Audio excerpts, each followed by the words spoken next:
매주 토요일 뉴스토마토 기자들이 모여 한 주간의 뉴스들을 정리하고 한 주를 전망해봅니다. 뉴스토마톡. 안녕하세요. 저는 전현주고요. 오늘도 박주용, 김태현, 차철우 기자와 함께하겠습니다. 안녕하세요. 안녕하십니까.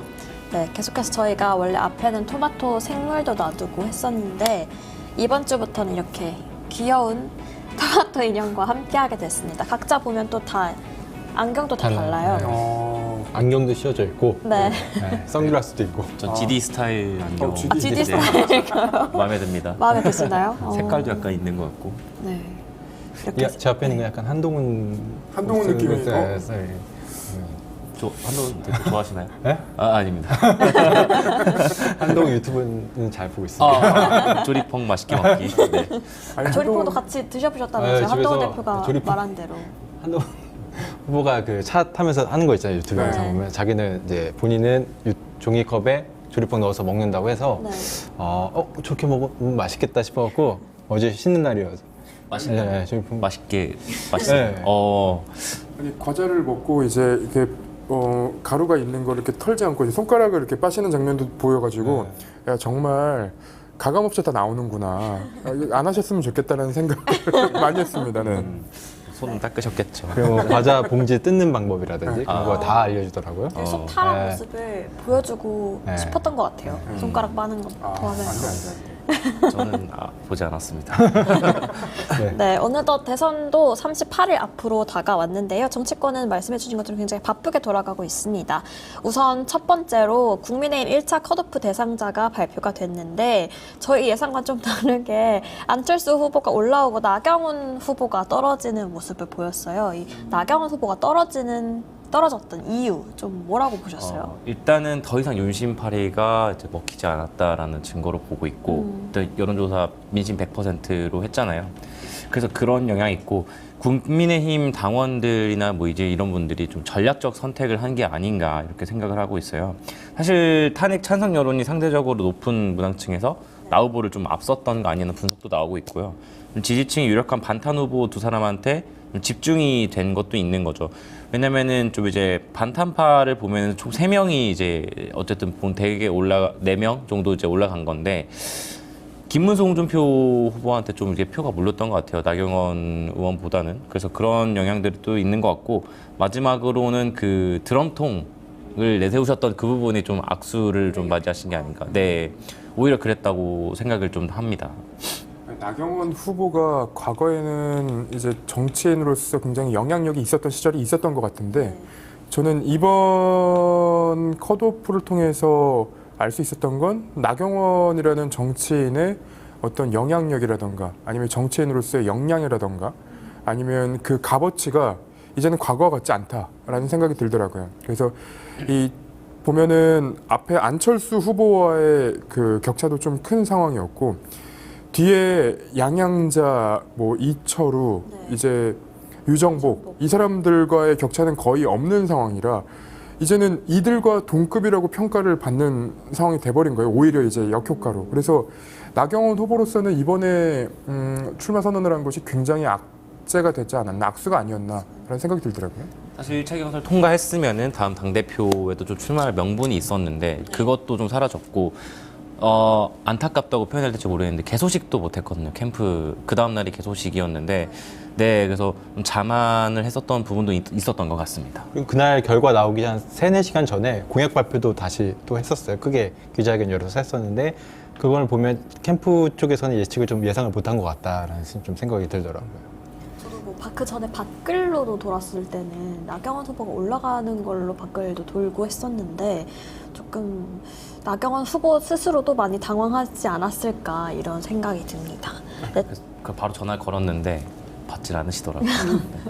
아니, 나경원 후보가 그 굉장히 좀 급했던 것 같아요. 직전에 이제 발표가 되기 직전에 그래서 뭐 라디오 출연도 이제 급하게 잡는 모습도 있었고 네. 뭐 그런 이제 여러 이제 뒷 얘기들이 있었는데 그 와중에 뭐 안철수 캠프에서 사람들이 대거 이탈하고 있다라는 그런 기사들도 딱 결과 발표가 나오기 영향을 줄 수 있는 딱 그 시간대에 나온 거라서 그런 여러 이제 안철수 후보의 악재에도 불구하고 나경원 후보가 안철수 후보를 넘지 못했다. 그거는 나경원 후보가 더 이상 안철수 후보만큼의 어떤 정치적인 영향력이나 아니면 정치인으로서의 가치가 과거 같지 않다라는 이제 표현을 할 수밖에 없는 것 같아요. 그러니까 포지션이 애매했던 거예요. 어떻게 보면은 반탄 주자 중에서는 3등이라고 얘기가 나왔었는데 홍준표, 김문수 후보를 공격하자니 그거는 또 내 표를 까먹는 것 같고 그렇다고 뭐 한동훈, 안철수 후보를 공격하자니 이렇다고 그 사람들의 표가 모이지도 않는 것 같고 그래서 그런 애매한 포지션 속에서 좀 탈락이 결정된 게 아닐까 이렇게 좀 분석이 되더라고요. 네, 그렇게 해서 어쨌든 4인이 추려졌고 이제 오는 29일에 2차 컷오프가 발표가 됩니다. 이제 29일에 2인으로 추려지게 되는데 이 2인을 추리는 과정에서의 쟁점은 좀 뭐라고 봐야 될까요? 각자 다양하긴 한데요. 보수 핵심 지지층 결집이 결국에는 관건이라고 생각해요. 왜냐면은 여론조사 자체가 50대 50으로 바뀌잖아요. 다만 이제 후보별로 좀 정리를 해보면은 김문수 후보는 강경보수 반 이재명, 약간 연대 그리고 윤석열 구속반대 세력이 이런 핵심 지지층이기 때문에 그걸 그대로 좀 밀고 갈 것이다 이렇게 보이고 한동훈 전 대표 같은 경우는 이 중에서 가장 그나마 젊거든요.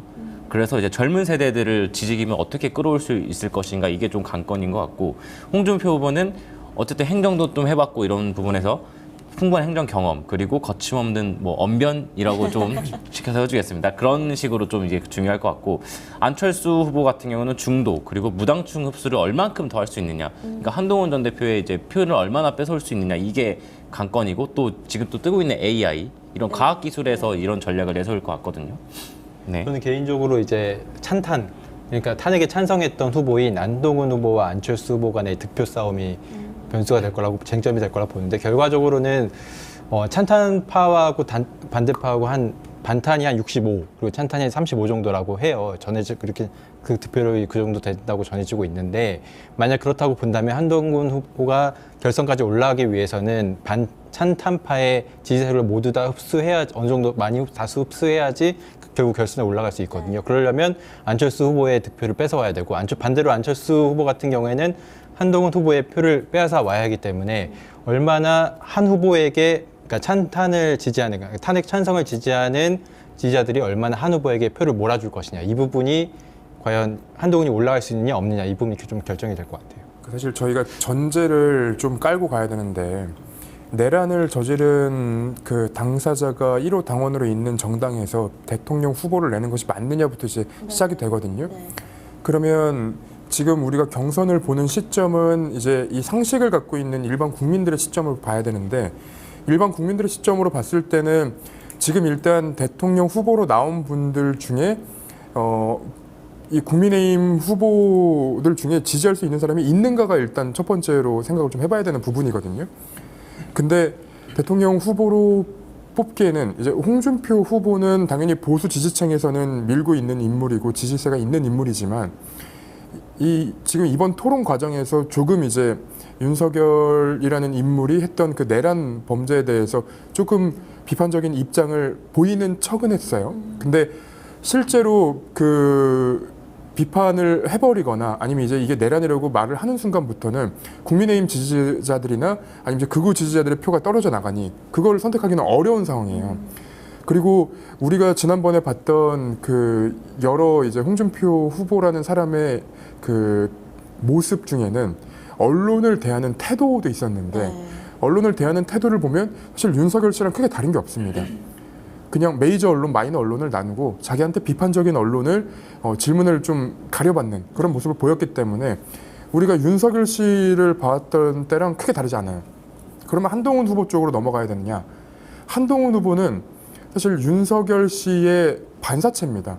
아무리 거리를 두려고 해도 그리고 지금 윤석열의 내란을 막았다, 비상계엄을 자기가 막았다라고 얘기를 하고 있더라도 검사 시절부터 현재까지 이 한동훈이라는 인물을 정치인으로서 키워준 사람은 윤석열이 맞아요. 네. 그렇기 때문에 이걸 또 덜어내고 볼 수가 없어서 향후에는 이제 국민의힘 당원들의 투표뿐만 아니라 외연 확장을 위해서 굉장히 좀 노력을 해야 될 텐데 외연 확장을 하기 위한 후보가 없어 보인다. 예. 이 중에 그래도 누가 제일 좀 낫다고 생각하세요?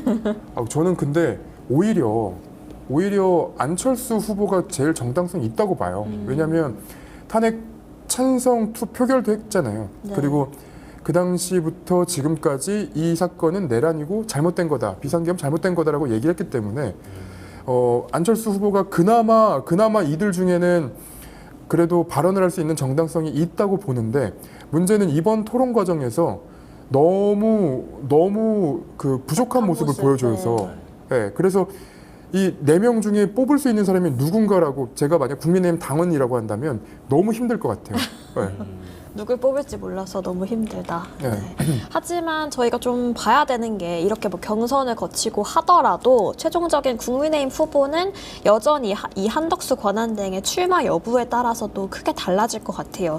또 그렇기 때문에 국민의힘 주자들도 너도 나도 이전과는 다르게 한덕수 단일화에 긍정적인 입장을 밝히기도 했는데요. 이건 저희가 영상을 준비한 게 있어서 영상 먼저 보고 이야기 이어가도록 하겠습니다. 당내 찬탄 반탄을 가리지 않고 모두 함께 가도록 하겠습니다. 당내 윤 대통령을 지지하는 세력도 함께 데리고 가겠습니다. 한덕수 대통령 권한대행이 대선에 출마하고 반 이재명 단일화에 나선다면 한덕수 대행과도 함께 하겠습니다. 또한 이준석 개혁신당 대선 후보와도 빅텐트를 위한 협상을 후보가 되는 즉시 진행하도록 하겠습니다.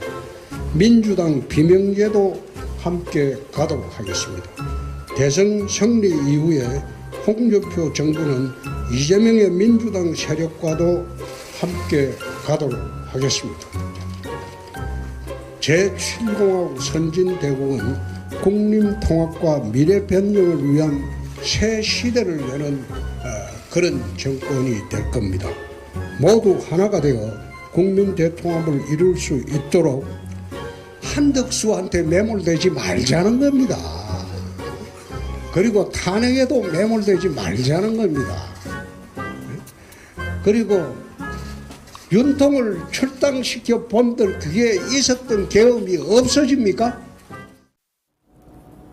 네, 영상 보고 왔고요. 저희 댓글에서도 뭐 룰루님이 뭘 다 함께 가냐, 올림픽 정신이냐 이렇게 말씀해 주셨고, 또 원진, 또 강혜숙님이 뭐 아무도 없다, 아무나 뽑아도 똑같다 이런 댓글도 주셨는데요.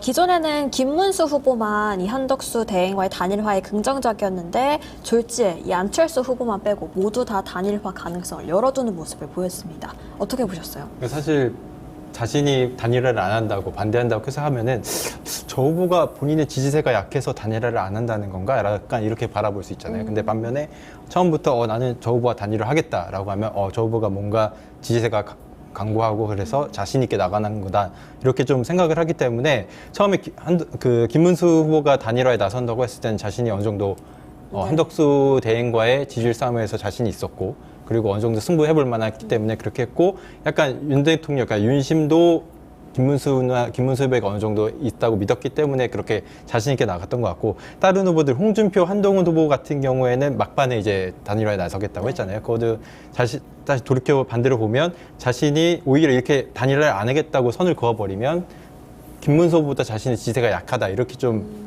외부에 이렇게 보일 수 있기 때문에 그것을 사전에 막기 위해서 이제 자신 있게 단일화에 나서겠다고 이렇게 본 것 같습니다. 저는 근데 2차 경선을 통과하면 또 달라질 수 있다. 왜냐면 1차 경선 때도 보면은 한덕수 대행이 왜 나오냐 대부분 이렇게 말을 했단 말이에요. 근데 2차 경선 통과하고 나서 뭐 각자 분석을 하고 이제 뭐 전략을 다시 짜는 과정에서 이런 이야기 말씀하신 대로 뭐 내가 단일화하고 뭐 해야 뭐 반년대 꾸릴 때 유리하다 이런 분석이 깔려 있겠지만 2차 경선을 통과하면은 또 달라질 수 있고, 안철수 후보 같은 경우는 대선 출마 이번이 4번째예요. 그래서 이제 또 양보하거나 아니면 자기가 뭐 물러나면은 간철수로 진짜 성도 바꿔야 된다 약간 이런 말도 나오는데, 근데도 이제 불구하고 이제 어제 한 라디오에서 반대를 하지만 출마를 사실을 한다면 빅텐트로 같이 힘을 모아서 반 이재명 전선을 구축하자고 밝혔고요. 근데 이제 후보들마다 그런 건 있는 것 같아요. 단일화를 누구 중심으로 하냐는 얘기는 안 하잖아요. 결국에는 자기가 주인공이 돼야 한다는 느낌들이 다 있어요. 그렇기 때문에 다른 후보들도 마찬가지고 기껏 경선 뚫고 올라왔는데 갑자기 누가 짠하고 나타나요. 근데 뭐 굴러온돌이 뭐 박힌 돌을 빼낸다 이런 말도 있긴 하지만 굳이 공간을 내주고 싶겠습니까? 다 자기가 주인공 되고 싶지. 그래서 2차 경선이 통과되면 다 말이 바뀔 수 있다. 저는 이렇게 보고 있습니다. 29일에 한덕수 후보가 이제 사의를 표하고 뭐 입당을 한다 뭐 이런 얘기들이 돌았잖아요. 29일이라고 하면은 굉장히 많은 일들이 있는 날이거든요. 뭐 최상무 경제부총리가 이제 방미 일정을 마치고 귀국하는 그 날이기도 하고, 그리고 국민의힘 경선 2차 경선 발표 날이기도 하고요. 그러면 한덕수 후보 입장에서는 굉장히 간을 볼 대로 보고 들어오는 건데, 생각해 보면은 너무 비상식적이에요. 왜냐하면 지금 국민의힘에서 경선을 하는 동안 들어간 돈이 얼마며 후보들이 뭐 1억씩 내고 그 자기 이제 위험 부담 1억이 날라갈 위험 부담을 안고 지금 하고 있는 건데, 한덕수 후보가 여기 딱 나타나갖고 단일화를 한다는 건 본인은 아무런 위험, 뭐 리스크 없이 추대받는 형태로 간다는 거잖아요. 그러면 경선이 무슨 의미가 있었고, 당원들의 선택이 무슨 의미가 있었으며, 당원들의 선택을 받은 후보가 이걸 납득할 수 있느냐의 문제가 남는 건데, 절대 불가능한 얘기예요. 그리고 아까 이제 홍준표 후보가 얘기한 것들 중에는 앞으로 윤석열을 옹호했던 사람들도 안고 가겠다. 물론 뭐 이재명 그 세력과 이제 같이 가겠다라는 얘기는 정치인으로서는 할 수밖에 없습니다. 어제 그러니까 한동훈 후보와 이 홍준표 후보 간의 그 토론 속에서는 완전 이제 윤석열 시즌 2인 한동훈과 그리고 정치인인 홍준표의 그 대결 구도도 있었어요. 뭐였냐면 대구시장 일대 이재명 후보를 만나서 그 당시에 뭐 협치를 하거나 뭐 설득을 하는 뭐 아부한 점이 있지 않았냐라고 물어봤었는데, 대구시정을 위해서는 그 정책을 위해서는 상대 당의 대표를 만나야 돼요. 만나서 설득을 해야 돼요. 그래야지 되니까. 그리고 다른 때도 뭐 크게 다르지 않습니다. 근데 어제 이제 한동훈 후보는 그런 걸 만난 것 자체를 문제 삼았거든요.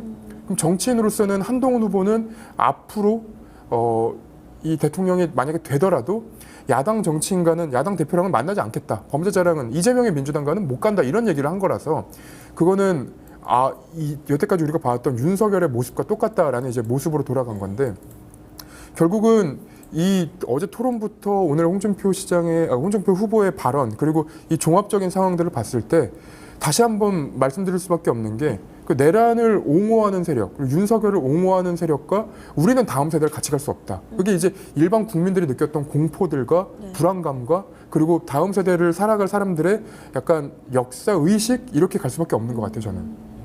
그렇게 보시는구나. 그러면 그 일각에서는 이 한덕수 권한대행을 끌어안으려는 게 뭐 단일화해도 괜찮다라고 말하고 있는 게 뭐 중도층 표심을 위한 거다, 이런 분석도 나오는데, 좀 여론조사상에서 나타난 결과는 좀 또 달랐던 것 같아요.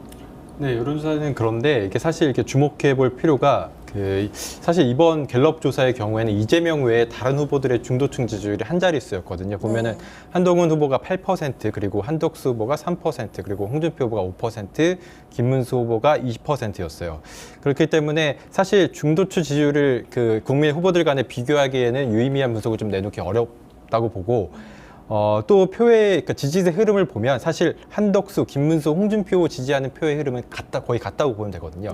그렇게 보면 중도표 후보가 홍준표 5, 그리고 김문수 2, 그리고 한덕수 3%로 8%포인트, 8%예요. 그렇기 때문에 한동훈 후보 8%와 거의 비슷하다고 보면 되고, 그러니까 여론조사상의 중도층 흐름은 크게 다른 건 없다라고 좀 분석적으로 내놓을 수 있을 것 같고, 다만 이제 아무래도 중도층의 최대 관심사는 경제 부분이잖아요. 최근에 정부가 이제 한미 간 그 재무통상 협의 2+2 재무통상 협의까지 진행을 했는데, 그걸 주도하고 있는 인물이 이제 한덕수 권한대행이란 말이에요. 아무래도 경제 해결사라는 이미지를 구축하고 싶은 것인데, 중도층 입장에서는 소구력 있는 지점이라고 할 수 있죠. 다만 제 개인적인 생각으로는 이번 중도층의 최대 관심사는 그거 내란에 책임 있는 세력에 대한 심판이라고 저는 보거든요. 결과적으로 내란 세력에 책임 있는 정당, 세력에 대해서 심판하는 게 중도층의 최대 관심사라고 보는데, 그런 이미지에서 봤을 때 과연 한덕수 후보가 중도층의 소구력 있는 인물이냐, 이건 조금 미지수인 것 같아요. 국민들을 너무 괴롭히는 것 같은 게, 이 내란 정당에서 그 지금 출마 선언하고 나온 후보들이 경쟁력이 없으니까 내란 정부에서 좀 데려오겠다는 거 아니에요? 그러면 국민들로서는 뽑을 수 있는 선택지가 없어요. 내란을 옹호하는 혹은 내란을 방관했던, 막지 못했던 사람들이거든요. 심지어 한덕수 후보 같은 경우에는 한덕수 후보라고까지 아직은 아니니까 한덕수 총리 같은 경우에는 이 윤석열 탄핵과 관련해서 시간을 굉장히 오래 끌었던 주범이기도 해요. 그러니까 헌법재판관 임명을 안 했던 것들, 뭐 그런 것들이 이제 큰 문제로 남아있기 때문에 한덕수 후보가 뭐 이전 이제 진보 정부에서 일을 했다라는 것은 이 이미지 스탁에는 전혀 필요 없는 얘기입니다. 네. 그리고 어쨌든 중도를 노린다고 하는데 말씀하신 대로 이제 뭐 그런 것들을 오래 끌었던 것도 맞고 중요한 것은 후보라는 것은 늘 검증이라는 거를 좀 거치는 편이잖아요. 근데 한 달이 이제 조금 이제 거의 한 달 거의 정도밖에 안 남았는데 그 짧은 사이에 나는 검증을 회피하겠다. 저는 이렇게들 읽히거든요. 자기가 나갈 거나 뭐 그럴 거였으면은 정말 경선부터 참여하셨어야 된다. 그래서 자기가 그런 정치를 시작해야 됐었던 게 맞다. 한 달 동안 그럼 후보로서 뭘 보여줄 건데요? 뭐 공약이나 이런 것도 어떻게 보면은 지금 다른 후보들은 다 발표하고 있고 이런데 만약에 그걸 보여준다 그러면은 정말 대선을 염두에 두고 미리 준비해놨다는 것밖에 안 되잖아요. 그러면은 국정에나 좀 집중하시라 지금은 이렇게 말씀을 좀 드리고 싶습니다. 네, 댓글에서도 이 파인트리님이 한덕수 지난 정권 때 실패했는데 다음 정권에 또 나온다는 건 국민을 위한 게 아니라 자기 욕심이다. 이렇게 댓글 주셨습니다.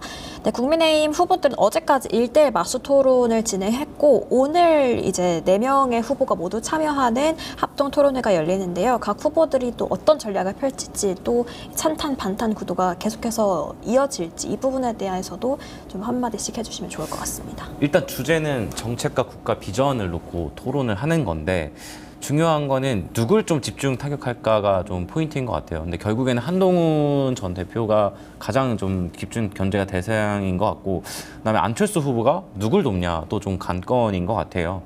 그러니까 2차 경선 1대1 토론에도 한동훈 전 대표가 제일 많이 했거든요. 그래서 이제 그런 부분에서 견제가 많이 들어갈 것 같고 그 다음에 이제 김문수 후보 같은 경우는 최근에 이제 그 미주 한국일보의 이제 그 후원회가 이제 뭐 전면 광고를 냈다 이 부분이 좀 집중적으로 좀 될 것 같아요. 근데 물론 관계는 없다고 밝히기는 했지만 그 부분을 좀 집중적으로 파고들 것 같고 홍준표 후보는 역시나 명태균 관련해가지고 좀 공격이 들어갈 것 같고 안철수 후보는 안타깝지만 이제 견제가 많이 들어가지는 않겠지만 이제 존재감을 오히려 없애려고 하겠죠. 그래서 오히려 안철수 후보가 좀 누굴 좀 돕냐가 관건인 것 같고 한동훈 전 대표는 배신자 프레임을 계속해서 강조할 것 같다라는 느낌이 좀 듭니다.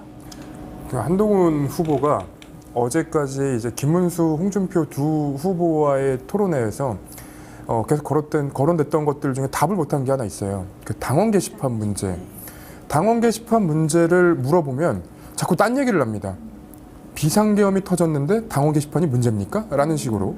근데 그건 본인의 의혹에 대해서 그 정치인으로서의 대답하는 자세가 아니에요. 네. 그러니까 당원 게시판 논란에 있어서 가족들이 썼냐, 본인이 썼냐, 아니면 아예 관련이 없냐, 기다 아니다라만 답변하면 되는데 삥삥삥삥 돌려서 얘기를 하거든요. 그건 여태까지 이제 윤석열 정부에서 보여줬던 모습과 크게 다르지 않습니다. 윤석열 정부도 뭔가를 물어보면 정확하게 답변을 하지 않습니다. 예를 들면 예전에 도청당했을 때 네. 그 도청 그 당한 것을 어떻게 잘 해결했냐, 그리고 앞으로 도청을 안 당할 수 있는 그 방책이 있냐라는 걸 물어봤을 때 청와대보다 보안이 강하다라고만 얘기했거든요. 그럼 이거는 당했다 안 당했다 혹은 방책을 갖고 있다 아니다라는 대답이 아니에요. 근데 과거에부터 윤석열 정부, 특히나 검사 정치인의 특징을 그대로 보여주는 한동훈 후보라면 저는 당원들로서는 이거 받아들이기 힘들다 이렇게 봅니다. 그러니까 한동훈 후보가 어제도 홍준표 후보와 1대1 토론을 네. 하겠는데 거의 1시간 반씩 3시간 정도 했거든요.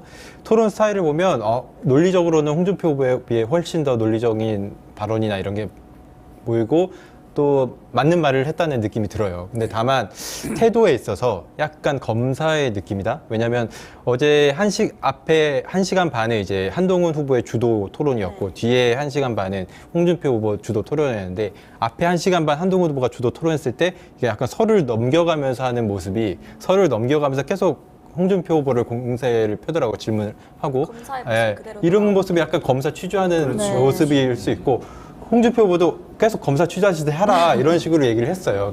그러니까 논리적으로는 한동훈 후보가 굉장히 맞는 말을 하고 계엄에 불법 계엄이라든지 이런 거에 대해서도 탄핵에 찬성했던 이런 입장들을 대변하는 지지자들에게 훨씬 더 호응 있는 발언을 하는 건 많지만 이 태도에 있어서 상당히 조금 악재다라고 볼 수 있고 특히 명태균 논란을 의혹을 언급을 했어요. 홍준표 의원이. 이 부분은 예전에 또 말씀을 드렸지만 이낙연 후보가 이재명 후보 처음에 국민의힘에서 그 대장동 사건을 거론할 때 이낙연 후보가 먼저 거론하지 않았느냐 네. 이런 식으로 빌미를 제공했거든요. 네. 근데 이번에도 한동훈 후보가 홍준표 후보에게 명태균 의혹을 건드렸기 때문에 민주당 입장에서는 한동훈 후보가 명태균 의혹을 먼저 꺼내지 않았느냐라는 식으로 빌미를 제공한 셈이 됐기 때문에 한동훈 후보 입장에서는 상당히 조금 실제 경선에서 표를 얻는 부분에 있어서는 약간 좀 악재이지 않을까 좀 저는 이렇게 보고 있어요. 이 부분 지난주에 저희가 우려했던 부분인데 네, 그대로 나오더라고요. 그렇죠. 그리고 앞으로의 그 지지율에 있어서는 그러니까 다자구도에서는 그 비호감도 사실은 호재입니다. 왜냐하면 사람들이 알아야 되니까. 네. 근데 이제 양자구도로 넘어가고 나서부터는 이 비호감이 엄청나게 크게 반영됩니다. 네. 그래서 이 한동훈 후보의 그 발언하는 어떤 태도. 이 본세, 네. 예, 태도, 예, 이런 이런 것들이 그 국민의힘 코어 지지층한테는 굉장히 부정적으로 다가갈 가능성이 높아요. 왜냐하면 너무 이제 어제 그 홍준표 후보의 말을 좀 빌려서 써보자면 너무 깐죽거리는 네. 이미지잖아요. 그리고 어제 그 한동훈 후보가 홍준표 후보에게 트럼프가 범죄자고 그리고 돈으로 뭐 여자를 뭐 이렇게 막 얘기 표현을 하니까 홍준표 후보가 그걸 반박을 했거든요. 그러는 과정에서 이거 그러니까 나중에 홍준표 후보가 대통령이 되면 이거 외교 문제 될 것 같은데 이거 어떻게 생각하십니까? 물어보니까 홍준표 후보가 되게 우문현답을 했어요. 네. 지금 그게 외교 문제가 될 것 같으면 여기서도 거론하지 말아야지. 왜 이거 거론하느냐라는 네. 얘기를 했는데 한동훈 후보가 거기에 대해서는 뭐 그냥 공격하겠다는 마음가짐만 있지 급한 마음가짐만 있지 그 깊이 생각은 안 해본 것 같아요. 근데 오늘도 저는 크게 다를 거라고 생각하지 않습니다. 그러니까 한동훈 후보가 지금 갖고 있는 정치적인 어떤 입장이 본인이 어떤 정책을 이뤄서 어떤 나라를 만들겠다는 게 아니라 나는 이런 사람이고 나는 이런 이미지를 갖고 있고 그렇기 때문에 나는 이런 사람이 돼야 돼. 나는 이런 대통령이 될 거야 라는 이제 이미지만 갖고 있기 때문에 오늘도 그게 강조될 가능성이 굉장히 높습니다. 브이로그를 찍었던 게 생각나네요. 한동훈 전 대표가 오늘 비 오는 날 오후 하면서 이제 이렇게 보면서 비 내리는 걸 감상하는 갑자기 그런 걸 했었거든요. 그게 짤로 많이 사실 기자들한테 돌았어요. 마늘솔로랑 비슷하다. 예, 맞습니다. 짤로 그래서 돌았죠. 그거는 이제 비 올 때마다 제가 좀 짤로 사용하려고 저장을 좀 해놨습니다. 전형적인 이미지 정치가 네, 맞습니다. 돼버렸네요. 그래서 항상 저희- 비가 오면은 그렇게 하려고. 예. 네, 민주당 상황 살펴보기 전에 짧게 그럼 2인 누가 될 것 같은지. 또 예측을 네. 저번 주에 사실 틀려 조심스럽긴 한데 저는 한동훈, 홍준표, 김문수 중 2명으로 예측하겠습니다. 피해가셨네요. 저는 결국은 한동훈, 홍준표 둘이 남을 거라고 봅니다. 네. 저는 김문수, 한동훈 이렇게 보고 있습니다. 저는 지켜보기로 하고요. 계속해서 말씀하셔야지 왜 안 하십니까? 저요? 피해 나가시려고. 저는 사회자니까 네, 승리를 지켜보도록 하겠습니다. 민주당 상황도 살펴보면 텃밭으로 불리는 호남권 경선이 오늘 발표가 되는데요. 특히 이 호남권 경선이 좀 주목이 되는 이유가 지난 대선 경선 당시에 이재명 후보가 좀 유일하게 이 지역에서 패배한 경험이 있어서 사람들이 다 주목을 하고 있는 것 같습니다. 그래서인지 이 전 대표도 유일하게 2박 3일씩 머물면서 이 경선을 참여하고 있는데 이 호남 약점론에 대한 얘기를 좀 해보려고 해요. 호남 약점론이랑 불리는 부분 이번에 좀 극복이 가능할지 어떻게 보고 계세요? 저는 개인적으로 이재명 후보가 지난 대선 때보다는 호남에서 득표를 확실히 많이 할 것 같아요. 왜냐하면 네. 호남에선 그동안 지금까지 전략적으로 투표를 하는 경향이 좀 강했는데 이번 대선을 관통하는 키워드는 역시 내란 종식, 네. 내란 정권에 대한 심판이잖아요. 그러니까 내란을 확실하게 종식시키기 위해서는 이재명 후보 아니면 민주당 후보가 압도적으로 승리해야 된다는 당위성이 필요한데 호남에선 이 부분을 좀 높게 바라본다면 아무래도 이재명 후보에게 압도적으로 표를 몰아줘야 된다는 점에 대해서 호남이 그렇게 선택을 할 가능성이 높고 왜냐하면 아무래도 현재 선두를 이재명 후보가 달리고 있지만 호남에서 만약에 호남인들이 어느 정도 이재명 후보에 대한 비토론을 준다면 이게 어떻게 보면 본선에서 오점이나 조금 흠결이 될 수 있거든요. 이 부분을 호남인들이 생각을 해서 결과적으로는 이재명 대표에게 압도적으로 표를 몰아줄 가능성이 있다. 그런 측면에 봤을 때 이재명 후보가 이번 오늘이죠. 오늘 호남권 경선에서 압도적으로 승리할 것 같다 이렇게 보고 있습니다. 또 짧게 말씀드리면은 그동안 호남 혼례론이 계속 이어져 왔잖아요. 그래서 유일하게 여기서 선거 운동을 했다고 해요. 근데 호남 민심이 사실상 호남 출신 수도권 거주 민심이랑도 좀 연결이 되는 거 있잖아요. 그래서 그런 파급적인 효과도 바라는 것 같고 수도권 표심에 결국에 영향을 미칠 수 있다는 것 때문에 이게 호남에 힘을 들인다고 합니다. 네. 저는 이번 사실 대선은 경선 과정에서도 그리고 경선 결과에서도 똑같이 이제 반영될 거라고 딱 보이는 포인트는 딱 하나입니다. 결국은 내란 종식을 시킬 수 있는 인물인가. 근데 이제 나머지 후보들 같은 경우에도 뭐 경기도 지사로 계신 분도 김동연 후보도 그렇게 막 엄청 막 나쁘다 좋다 말할 그런 후보는 아닌 것 같고, 그리고 김경수 후보도 마찬가지입니다. 근데 이제 이재명 후보 같은 경우에는 이번에 이제 압도적 지지율이 나오는 건 사실 저는 그 내란 그 범죄가 발생했던 그 당일의 모습 때문인 것 같아요. 라이브 키고 라이브를 켜고 이제 본인이 그 담장을 넘어서 가는 모습도 보여줬고, 그리고 국민들에게 이 비상계엄을 내란을 막아달라고 호소하는 장면들도 이제 보여줬었는데, 그게 결국은 내란을 막을 수 있는 인물이었다라는 이미지가 생겼던 것 같아요. 그리고 결국은 이 뒤에 이제 뒷단에 내란 세력과는 같이 살아갈 수 없다라는 국민들의 생각도 같이 갖고 있는 거기 때문에 다음 세상을 혹은 이제 내란 세력을 정말 강력하게 이렇게 처단하는 혹은 종결시키는 그런 인물이 누굴까를 이번엔 좀 많이 판단하시지 않을까. 네. 국힘도 민주당도 내란 종식에 관해서 이제 사람들이 그거에 따른 투표를 할 거다 이렇게 보시는 것 같습니다. 뭐 득표율이 아니라 투표율이 관건이다 이런 얘기도 나오고, 지금 창조적 파견님이 호남 투표율도 낮을 것 같다 이렇게 보시는데 오늘 결과 어떻게 나올지 좀 보면 될 것 같습니다. 네. 역대, 그러니까 제가 호남 투표를 한번 봤는데 역대 이재명 후보가 참여한 민주당 내 호남 경선 투표를 보면 점차 낮아지는 추세이긴 해요. 그러니까 2021년 9월 20대 경선 시의 호남 투표율이 55.90%였고 2022년 8월 당대표 선출 경선 투표 호남 투표율이 35.26%. 그리고 지난해 8월 때는 호남 투표율이 22.91%였어요. 물론 당대표 선거와 대선 경선 때의 호남 투표율을 비교하기는 무리가 있지만 2017년도 대선, 그러니까 문재인 대통령이 참여한 결선 때는 호남 투표율이 68%였단 말이에요. 2020년도에 비해가면 15%포인트 가까이 낮게 나온 건데, 아무래도 이번에는 이재명 호남권 투표율이 그때보다 좀 더 높을 거다. 그러니까 2022년 대선 경선 때보다 높을 거라는 얘기가 좀 많이 나오고 있고, 왜냐하면 그 이후에는 이재명 대표 호남에 대해서 공을 굉장히 많이 들었어요. 어제 같은 경우에는 어제 문재인 전 대통령이 국회를 방문했거든요.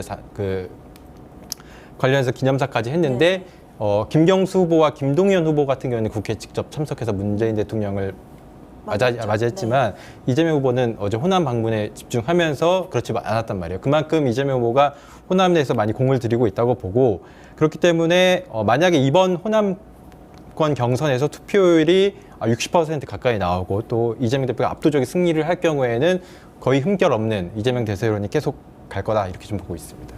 네, 또 저희가 계속해서 국민의힘 토론회는 많이 짚었는데 민주당 토론회는 사실상 뭐 언론 주목도도 조금 낮았던 것 같고 많이 다뤄지지 않았던 것 같아서 간략하게 민주당 경선 토론회에 대해서도 좀 정리해 주시면 좋을 것 같습니다.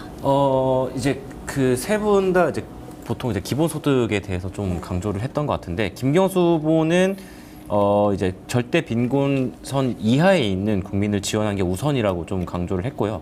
김동연 후보는 그동안 본인이 강조해온 기회소득을 계속 언급을 해왔고, 이재명 대표는 기본소득 포기하지 않겠다라고 했어요. 그래서 21년 7월에 이제 정책공약 기자간담회에서도 기본소득 반드시 시행한다 했고, 그 다음에 2023년 1월 10일 신년회에서도 기본사회 대전환 시작되는 원년으로 삼을 필요가 있다.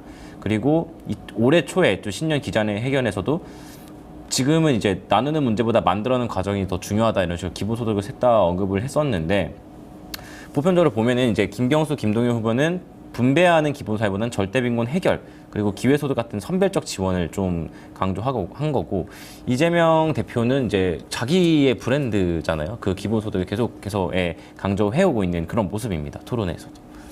계속해서 지켜보기로 하고요. 또 저희가 짚어봐야 할 게 이재명 후보의 이 선거법 사건이 대법원 전원 합의체로 회부가 됐습니다. 아무리 좀 국민적 관심사가 큰 사안이라고 해도 속도도 굉장히 이례적으로 빨리 진행되는 것 같아요. 어떻게 네. 보고 계세요? 일단은 대선 전에 선고가 날 가능성이 있느냐를 짚어본다면 보통은 결론을 정해놓고 재빠르게 답을 내려고 하는 게 아니라면 6월 중순 내지는 6월 30일까지는 결론이 나오기 어렵다라는 법조인들의 얘기들이 있었는데요. 네. 근데 그럼에도 좀 우려가 되는 부분 혹은 이제 우려가 되는 부분이라고 표현하기보다는 법원이 왜 이렇게 빨리 했는가라는 것을 좀 생각을 해보시는 분들 중에는, 법조인들 중에는 이재명 대표에 대해서는 법원 내부에 어떤 부정적인 기류가 있는 것 같다.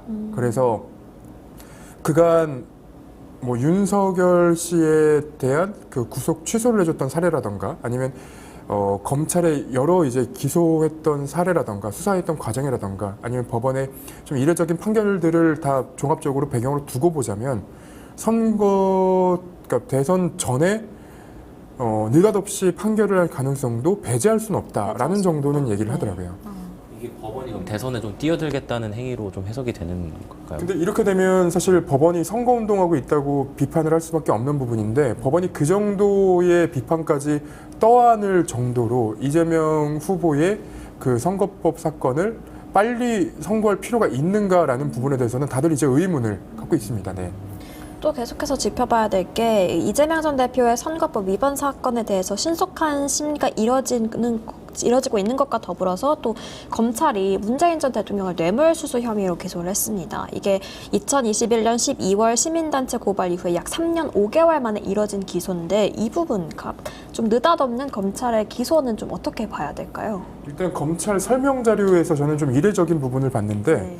이례적인 부분이 뭐였냐면 검찰이 고발된 내용을 바탕으로 절제된 수사를 했다라고 했거든요. 절제된 수사. 그러니까 본인들이 정치적인 어떤 논란에 빠지는 것을 피하기 위해 일단 기자들한테 그렇게 이제 배포를 한 것 같은데 네. 근데 애초에 이 부분은 좀 정치적인 논란으로 빠질 수밖에 없습니다. 왜냐하면 그러니까 이전에 있었던 전주지검장 이창수 서울중앙지검장이 중앙지검장으로 오고 나서 그 뒤에 이제 전주지검장에 임명이 된 게 박영진 검사장입니다. 네. 박영진 검사장이 어떤 사람이냐면 윤석열 씨가 검찰총장이었던 당시에 검언유착 사건 그리고 고발사주 사건이 있을 때 적극적으로 옹호를 했던 사람이에요. 문제가 없다. 그래서 고발사주 사건을 수사할 때는 이 부분을 마치 이제 고발사주 사건을 수사하는 검사들이 잘못된 것처럼 그러니까 그걸 이제 비판한 사람이 잘못된 것처럼 만들고 나중에 뭐 국회나 아니면 이제 법원에 출석을 해서 완전히 그 수사했던 사람들을 바보로 만드는 그 발언들을 했거든요. 네. 그렇게 하니까 검찰 내부에서 이 사람이 얘기하는 건 틀리다라고 하면서 검사장 한 명이 고발사주 사건을 수사했던 그 과정을 쫙 일지로 정리를 했어요. 네. 그걸 이제 올려놔가지고 그 당시 박영진 검사장이 이렇게 얘기하는 것이 틀렸구나라고 저희가 알 수 있는 부분들도 있었는데 이게 3년 5개월 만에 이뤄진 기소이면서도 그리고 너무 이제 느닷없이 대선을 한 달 정도밖에 안 남겨둔 상태에서 네. 느닷없이 기소를 하니까 이거는 검찰이 정치를 하는 거 아니냐라는 비판도 나오고요. 그리고 어제 문재인 전 대통령이 국회에 나와서 딱 한 얘기가 있습니다. 검찰과 일정을 조율 중이었는데 느닷없이 기소를 했다는 거거든요. 네. 검찰 설명 자료에는 문재인 전 대통령이 서면 그리고 대면 조사를 불응했다라고 돼 있어요. 근데 일정을 조율하는 것과 불응했다는 건 완전 다른 얘기거든요. 네. 그래서 이 부분도 어떤 게 사실인지 앞으로 뭐 재판이 진행될 것이기 때문에 네. 재판이 진행되면서 검찰이 정치에 개입을 했다 안 했다라는 부분도 아마 향후에 논란이 될 것으로 보입니다.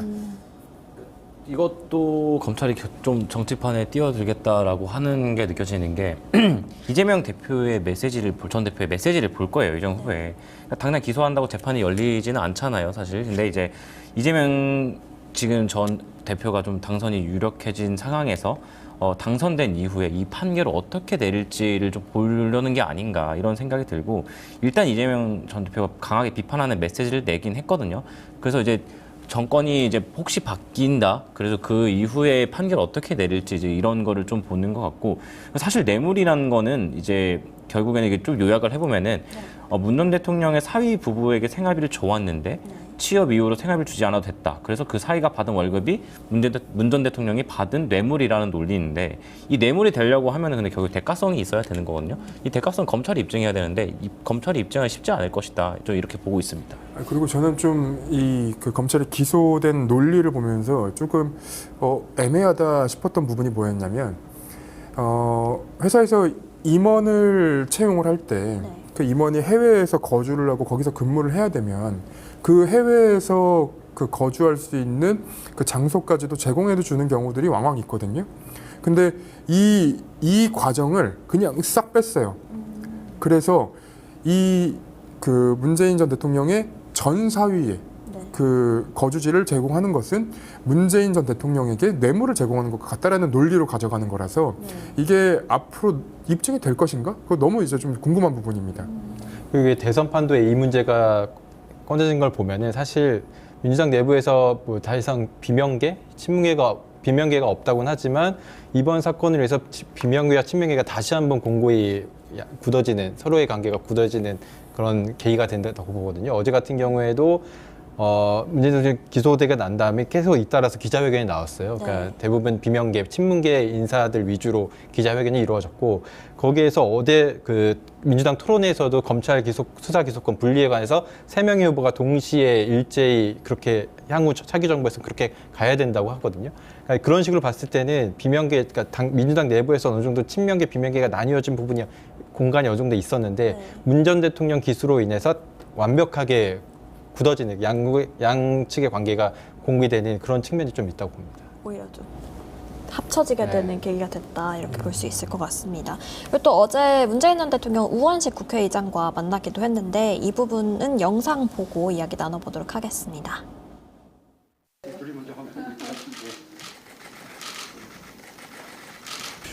이거 어제 저 기소 이야기를 듣고 근데 제가 참 납득이 잘 안 되는 게 답변 준비 중에 계셨다고 4월 말까지 답변하기로 하셨는데 갑자기 기소가 됐다고 그래서 지금 우리 국가가 여러 가지로 좀 혼란한데 이렇게 절차가 제대로 지켜지지 않고 시기적으로도 또 그렇고 내용적으로도 그렇고 저도 잘 납득이 안 되는데 기소 문제는 뭐 의장께서 말씀하셨다시피 이미 제가 그 기억하는 범위 내의 답변을 이미 그 작성해 놓고 다만 좀 더 사실관계를 깊이 있게 확인하기 위해서 대통령 기록관 변호인들이 방문해서 기록을 열람하고 있는 중이었고 그런 과정들이 검찰하고 협의가 되면서 조율되고 있는 상황이었는데 이렇게 전격적으로 기소를 한 거예요. 물론 기소 자체도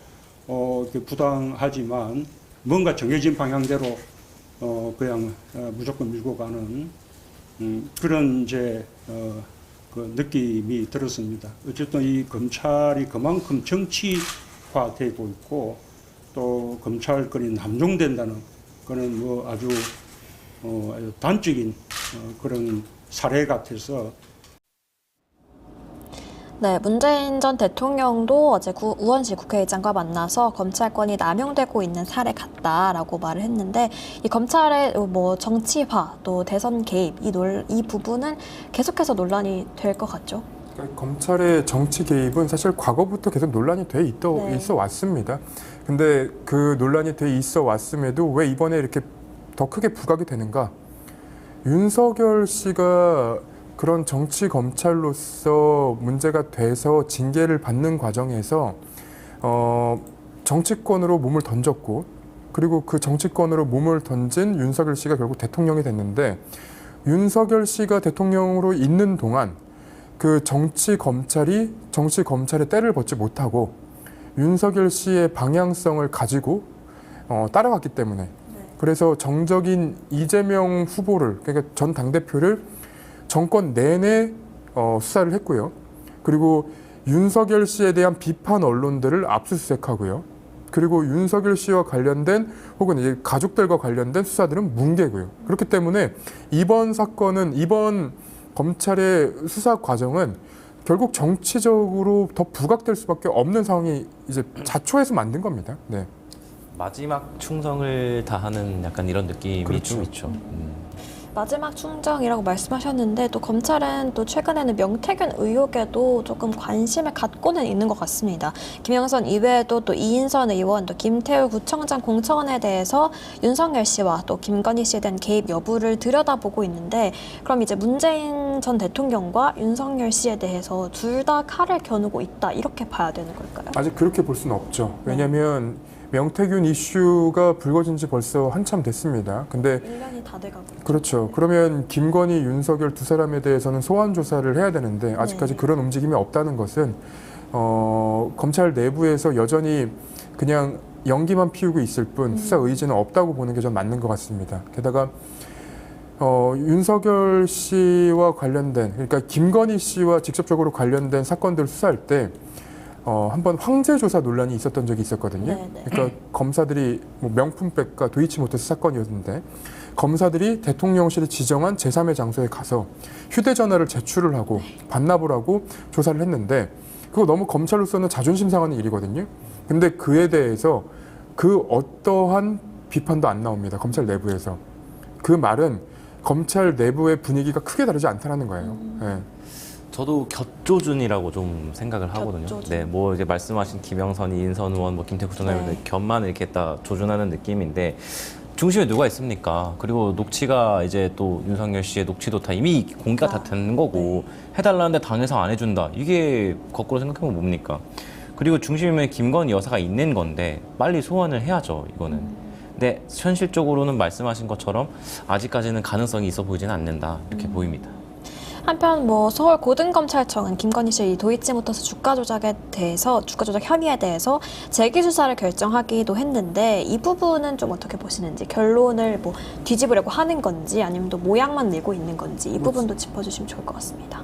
재기 수사 결정이 되더라도 네. 수사의 결과가 바뀌지 않는 경우도 있습니다. 근데 이번에는 조금 신경 써서 봐야 될 부분이 뭐냐면 보통은 재기 수사 명령을 합니다. 그러니까 서울 고검에서 이 중앙지검의 다른 수사팀에 기존에 했던 수사팀과 다른 수사팀에 수사를 다시 해봐라 하고 이제 주거든요. 근데 이번에는 재기 수사 명령을 내리지 않은 이유가 뭐냐? 이창수 검사장이 그대로 남아 있습니다.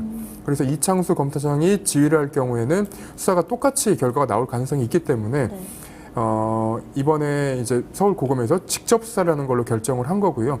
직접 수사를 결정함에 있어서 사실은 그 내란 수사를 했던 수사팀이 아마 그대로 들어가지 않을까 싶어요. 그래서 그 부분을 조금 생각을 해본다면 이전과는 조금 다른 결과가 나올 가능성도 있다라는 부분은 좀 생각을 해보고 싶습니다. 그리고 지금 공범들의 재판이 확정 판결이 나왔는데 네. 확정 판결이 된 그 증거들 중에는 김건희 씨의 계좌도 있고요. 그리고 김건희 씨의 어머니인 그 최은순 씨의 계좌도 있고요. 그리고 여러 그 공범들의 대화 내용들도 있기 때문에 이 수사를 하다 보면 김건희 씨가 드러날 수밖에 없다라고 저희는 외부에서 예측하고 있는데 수사 결과가 어떻게 될지는 그래도 저희는 한번 지켜보긴 해야 될 것 같습니다. 네. 그러니까 서울 고검이 뭐라고 설명을 했냐면은 대법원 판결이 확정되면서 관계인들에 대한 추가 조사가 필요하다고 한 게 이제 서울 고검의 입장이고 그때 중앙지검 수사 당시에 그 권 회장이죠. 그분과 자신의 혐의 김 여사와 연관성을 부인했고 재판지는 이슈로 수사에 비협조적이었단 말이죠. 그래서 이런 면을 고려할 때 형이 확정되는 다 진술을 받아볼 필요가 있다. 이렇게 좀 해석이 나오더라고요. 그래서 재수사는 이제 고검의 형사부가 직접 맡고 박세영 고검장이 직접 이제 이끌고 있는 그쪽에서 수사를 한다고 해서 저는 좀 기대를 해봐야 되지 않나 이렇게 좀 보고 있습니다. 네, 최근 좀 보면 뭐 건진 법사의 의심스러운 돈 뭉치를 비롯해서 또 그 굉장히 값비싼 목걸이, 또 도이치모터스 등 좀 김건희 씨가 사면 초과에 놓인 것 아니냐. 물론 삼부 토건 관련해서는 뭐 이복현 금감위원장이 뭐 혐의를 발견하지 못했다 이런 발표도 있었습니다만 사면 초과에 놓인 김건희 씨에 대해서 소환 조사가 이루어져야 되긴 하겠습니다만 이루어질지 이 부분에 대한 생각도. 근데 여쭤보고 기본적으로 자연인인 김건희 씨를 왜 부르지 못하는지에 대해서 그러니까 문재인 전 대통령의 수사와 비교를 해보면 됩니다. 문재인 전 대통령에게는 전직 대통령임에도 불구하고 일정 조율을 하자고 이제 검찰에서 소환 조사 요구를 했던 거고, 근데 그게 안 받아들여지니까 혹은 이제 안 받아들여진다고 주장을 하면서 기소를 한 거 아닙니까? 그러면 김건희 씨에 대해서도 크게 다르지 않습니다. 수사를 하다가 지금 나와 있는 증거들은 문재인 전 대통령과 달리 정황들이 아니라 직접적인 증거들이 있어요. 그러면 김건희 씨도 불구속 기소하면 됩니다. 근데 검찰은 못할 가능성이 지금 있죠. 왜냐하면 김건희 씨는 혹은 이제 윤석열 씨는 검찰 가족이니까. 네. 하지만 이제 바뀌는 권력 아닌가요? 죽은 권력 아닌가요? 근데 바뀌는 권력임에도 불구하고 윤석열 씨나 김건희 씨에 대해서는 검찰이 희한하게 여전히 우호적이에요. 그러니까 원래 죽은 권력에 대해서는 검찰이 누구보다 빨리 칼날을 들이대는데, 근데 김건희 윤석열에게는 좀 덜 그렇습니다. 근데 그게 왜 그런가 생각을 해보면, 김건희 씨가 검찰 내부의 정보를 많이 갖고 있는 거 아닌가라는 이제 저는 의심을 좀 해보고 있어요. 예. 그게 아니면 이렇게까지 못할 이유가 있나? 라는 거예요. 김건희의 케빈이신가요? 근데 질문하신 것처럼 뭐 돈뭉치, 목걸이, 도이치모터스 다 김건희 씨가 이름이 거론되잖아요. 그러면 당연히 소환 조사해야 되는 거 아니에요? 뭐 의혹에 대해서 해명을 제대로 한 것도 아니고 그냥 뭐 윤석열 씨가 처음에 후보 나왔을 때 그때도 그냥 이렇게 하고 뭐 손해 본 게 답니다. 이 정도로 해명하고 지금까지 3년이 넘는 시간 동안 이거에 대해서 뭐 조사를 어떻게 받았고 뭐 했지만 제대로 된 해명을 내놓지 않았어요. 그러면 당연히 소환을 해서 의혹 하나하나 처음부터 다 캐물어야 된다. 그래서 소환을 해야 된다라는 결론을 내릴 수 있습니다. 소환을 해야 된다. 네. 저희 일이 많아질 것 같아서 살짝 걱정이 되긴 하는데. 해야죠. 그렇습니다. 네.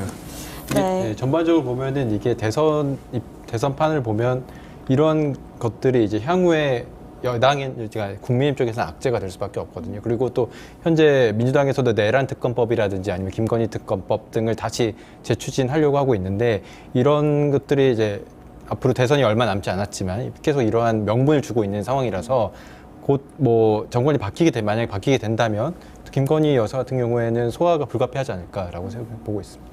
그 부분도 조금 물어볼 수 있겠네요. 대선 후보가 결정이 된다면 뭐 김건희 특검법, 명태균 특검법 어떻게 할 거냐, 이 국민의힘 주장한테도 민주당 쪽에서 물어보지 않을까. 충분히 물어볼 수 있죠. 그리고 이제 한동훈 후보가 만약에 된다고 생각을 해본다면 법무부 장관일 때부터 시작해서 검사 시절부터 시작해서 김건희 씨와의 관계성은 어떻게 돼 있으며 왜 이 부분에 대해서는 이재명 후보의 가족들은 그렇게 털었는데 이 김건희 씨에 대해서는 못 털었냐까지도 질문이 나올 수 있죠. 계속해서 저희가 지켜봐야 될 점들이 많은 것 같습니다. 저희 마지막으로 공식 질문은 한 주 전망 짧게 듣고 마무리할 텐데요. 오늘은 박주용 기자부터 하겠습니다. 그러실 것 같았어요. 네. 저는 다음 주가 되면 이제 최종 후보가 아마 5명 정도로 추려질 것 같아요. 민주당 후보 1명하고 국민의힘 후보 2명, 그리고 한독수 대행, 그리고 이준석 의원까지 5명 정도. 그러니까 이 5명 중에 1명이 앞으로 이제 차기 정부를 이끌어갈 것 같은데 아무래도 다음 주 화두는 아마 한독수 대행이 거칠 것 같아요. 한독수 대행이 과연 뭐 29일이나 30일쯤 사퇴를 할 것이냐, 사퇴를 해서 대선에 출마할 것이냐 이 부분을 좀 지켜보면 좋을 것 같고 이재명 후보가 그러니까 민주당 후보가 1명이 확정이 되면 일요일날 월요일날 첫 일정으로 어떤 일정을 잡을 것인지, 어떤 행보를 보일 것인지 이 부분을 좀 지켜봤으면 좋겠습니다. 저는 지금 이제 3주째 똑같은 얘기를 하고 있는데 결국은 국민의힘 경선은 이재명 경선이 될 수밖에 없다. 그리고 다음 주는 이재명 경선의 최종 막이 오르는 한 주가 되지 않을까. 저가 처음으로 할 걸 그랬나 봐요. 한덕수 말씀을 하셔가지고 장난이고요. 저는 이제 그런 전망을 해요. 이제 한덕수 어쨌든 대행이 출마를 하면은 TK 의원들이 움직이기 시작할 거다. 네, 왜냐면 아직까지는 뭐 캠프에 뭐 물밑에 돕고 있겠지만 누구를 지지를 선언한다라는 TK 의원들이 딱히 이제 많이 있진 않아요. 그래서 한덕수 대행이 출마를 하면은 TK 의원들이 움직임과 함께 국민의힘의 내분이 일어날 수도 있다라고 전망하겠습니다. 내분이 일어날 수 있다. 이렇게 그렇게 말씀 주셨습니다. 저희 댓글 좀 소개해드리면 왕자님이 화기애애하고 좋다. 뉴스토마토의 기둥 젊은 기자님들 화이팅입니다. 이렇게 댓글 주셨고요. 또 우영님은 태연 선배 팬이신가 봐요. 네, 김태형 기자 화이팅. 아, 그러네요. 그러네요. 제가 놓쳤네요. 박지원 기자, 김태형 기자, 사철 기자 화이팅 이렇게 응원해 주셨습니다. 다음 주에도 많이 참여해 주시면 좋을 것 같고요. 다음 주에는 이제 말씀해 주신 것처럼 한덕수 권한 대행이 과연 출마할지, 또 국민의힘 경선 최종 2위는 또 누가 될지 이 부분을 좀 주목해서 지켜보시면 좋을 것 같습니다. 저희는 다음 주 토요일 10시에 또 찾아오도록 하겠습니다. 함께해 주신 여러분 고맙습니다.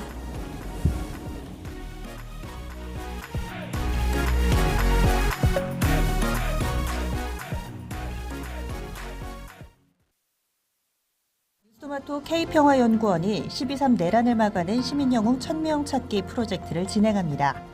비상계엄 선포 이후 국회, 광화문, 남태령, 한남동 공관, 헌법재판소 등지에서 내란을 막고 탄핵소추를 이뤄낸 시민영웅 1000명을 찾아내 대한민국 민주주의의 역사로 기록하고 시상의 본보기로 삼음으로써 민주주의를 더 널리 확산하기 위한 프로젝트입니다.